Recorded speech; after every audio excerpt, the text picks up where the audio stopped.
Hey, what's up? This is the Prokon Geek and welcome back to the channel. Today's video we're going over part 2 of how to detail the columns that we designed in the How to Design a Double Story Building series. So, as you know, in the previous video we talked about the line work and we talked also about making sure that everything was good. So we covered part 1 of the 4 important things that you need to worry about when it comes to detailing your columns. Now, so what we're going to do in this video, we're going to be going over placing the rebar, and we're going to do it in a couple of steps, very simple and short steps. So without wasting too much time, let's just get started with the first step and get started with the video. Listen. Okay, so the first thing that we need to do when it comes to detailing or actually placing the rebar for our columns, we need to go E6 to remove every other construction line that we had before or that we used to create the columns. Now what we're going to do is we're going to make sure that we are on layer 3. In this case, we're already on layer 3. Then we're going to LY, put a construction line at the edges of the concrete. Alright. Then we have to LP by 30 to establish the cover lines. So LP by 30 again. Okay. Then the next thing that we need to do is now to draw what we call the stutter bar references in the first lap region. So what we're going to do is go to LL, then create a line to this point. Repeat the same process over the side. Then what we're going to do is EI. Alright. Then we're going to change the pen to pen 2. Then we're going to change this to C, which is hidden. Alright, that is good. Then LG to get the line parameters and LS to set the line parameters. And there you go. That's the first step. That is establishing the starter bar references in the first lap region. Once you're done, let's move to step 2. Okay, now we go to step 2, which is actually placing your first bars onto your drawing. So the first thing that you need to do is ensure that you're on layer 2. So just change that to 2. Okay. Then the next thing you're going to do is you're going to offset the lines. Alright, we're going to offset the lines that we have, these lines, by 2 diameters. Why am I doing this? Because the first bar that we need to place, let's see, it's going to be shape code 41. And this is the shape of shape code 41. And the most important thing that you need is D, which in this case should be at least 2D. And also, if you want to see where this comes from, this is going to be the tension bond length or the length of your lap region, which we already established as 800 from the previous and 600 for the other region and 650 for the other region. Then this distance has to be a minimum of 6D. And then this distance between the center lines of these two bars has to be a minimum of 2 diameters. So what we're going to do is we're just going to LP this by 35 because 2 diameters is 32. So we're going to round it up, which is 35. Okay. Then LP again, or offset this one, 35. That is good. We're good to go. Then the next thing that we're going to do after we offset it by that, we're going to go to the top of the lap region, then LX like this. Then remember 6D. So 6 by 16, that gives you around 90 something. So just LP by 100. Because the minimum is already 90 something, so we're gonna go, I think it's 92. All right, so this is good. Once you've done this, you're good. Now you're gonna go RB or rebar, then bar, then choose Y type of steel. The diameter needs to be 16, the bar mark needs to be 1. Then make sure reduce with cover is not selected. Then choose bar mark 41, shape code 41 I mean. Then the first thing you're gonna do is you're gonna place your bar, then you're gonna go to this point, then you're gonna go to that point. And then you're going to go to the top of the lap region and just make sure that reduce with cover is not selected. So there you go. You've successfully placed your first bar. Then the next thing that you're going to do is go to change the layers to layer 3. Then LP this line by 150, right, to establish a mirror line at the center of your column. Then BA to select the bar. Then B5 to mirror it. And voila, there you go. You've successfully placed your first bar. Voila, vous avez fait. All right, that's a little bit of French for you guys. Okay, so there you go. You've done it. You've placed your first bar. The next thing we need to do is to place our second pair of bars. So let's move to step 3. Okay, so step 3 is going to be quite easy as well, but a little bit tricky, but please don't worry. It's okay. So the first thing you need to do is make sure you go to layers and then you select layer 2. Make sure you're on layer 2, which is columns. Now, once you've done this, I want you to go to rebar, then go to parameters, and then you're going to change your pen from 4, or if it was 3, then you're going to change it from 3, and then you're going to change it. Now I'm changing it 4 to 3. If you were 3, you're going to change it from 3 to 4.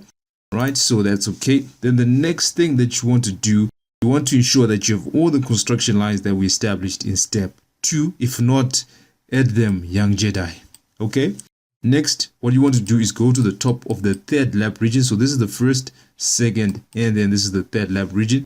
Then you're going to LX at the top, just LX at the top.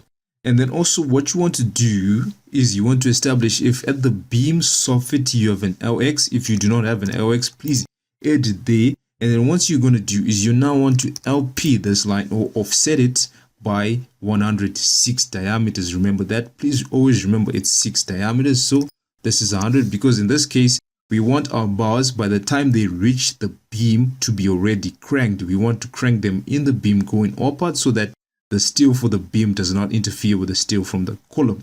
All right, once you have done that and you have your 6D, the next thing that we now need to do is to place our bars, our cranked bars. In this case, you're going to place double cranked bars. So what you're going to do is go to rebar, then go to bar. This case Y16 2 reduce with cover is not selected. We're going to go with shape code 43. Now it's a green bar, which is nice. So you're going to start at the inner side, So snap to this point, then take it all the way to the soffit, then snap to that point, then snap to that point, then bring it all the way down to the beginning of the lap region. Then once you do that, I want you to take it down anywhere you want. There you go. Your line has been cranked sufficiently for you.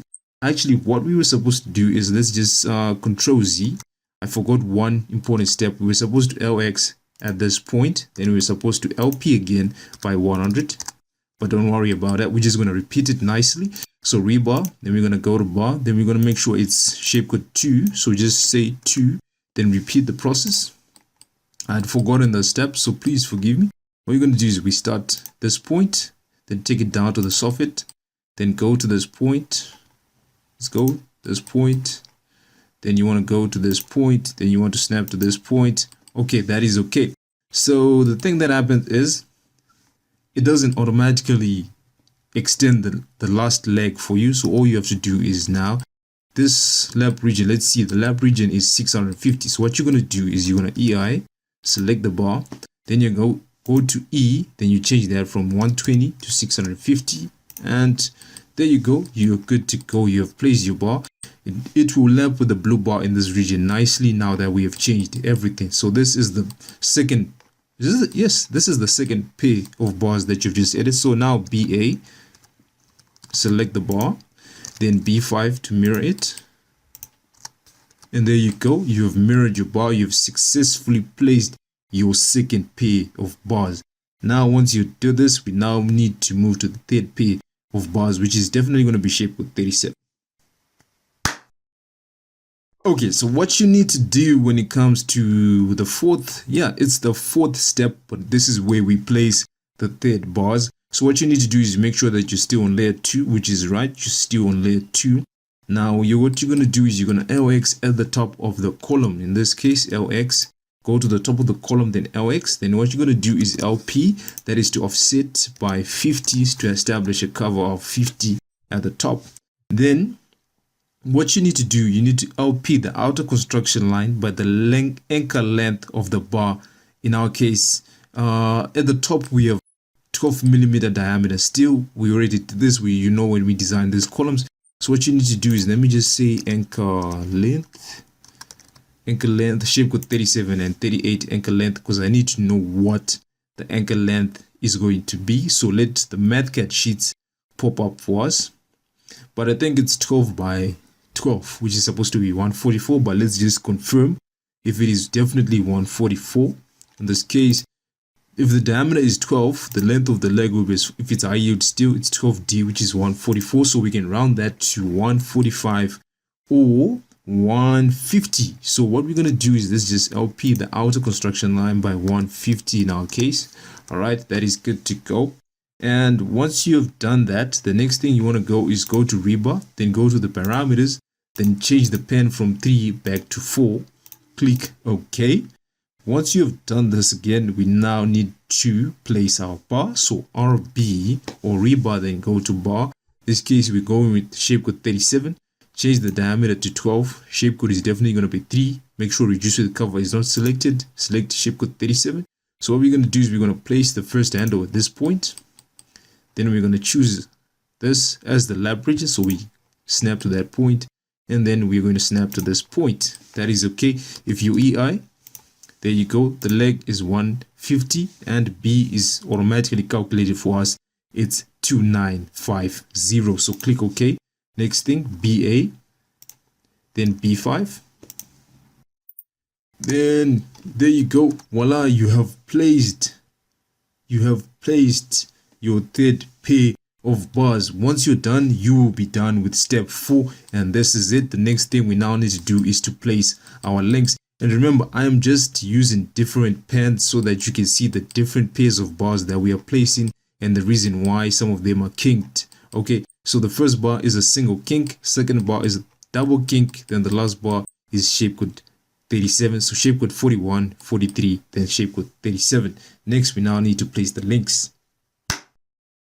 Okay, so the next step that we need to do is quite easy. This is step 5, which is placing the links. So what you need to do is you need to change your layer from 2, then go to 3. Once you have done this, go to the section where we drew at the top and RB to place your bar. So by RB, what I mean is just rebar, then go to bar. What you're going to do is you're going to change it to, what you want to do is you want to place shapecode 60 this time around. So you're going to go to R type of steel, right? Then make sure reduce with cover is selected and 30 is what we want to go with. Okay, and the diameter can be an 8 or a 10, and the design said 8, but remember 10s will increase your shear capacity in case the concrete is not up to standard that you wanted. And the type of steel, like I said, it can be Y or R. Y is just increasing the shear capacity, but again, our type of steel is what we got as bit design, so we're going to select R. Right, so what you want to do is now also change the bar mark from L. You know, I love to use link 01, or you can use S1, okay, or SA. It all depends. That would mean stirrup A or link A. So in this case, what I'm thinking is let me use LA just to indicate it's a link. So you're going to use LA. Then the next thing that you want to do is take your shapecode. In this case, let's take 60. All right, let's go. Then what you're going to do is you want to place it. So select this point, then select this point as well. All right, then select the other corner. All right, I don't know what happened there. So what we're going to do is let's RB to repeat. Everything is still the same. The diameter needs to be an 8. So what we're going to do is let's go back, snap to that point, snap to that point, snap to that point. There we go.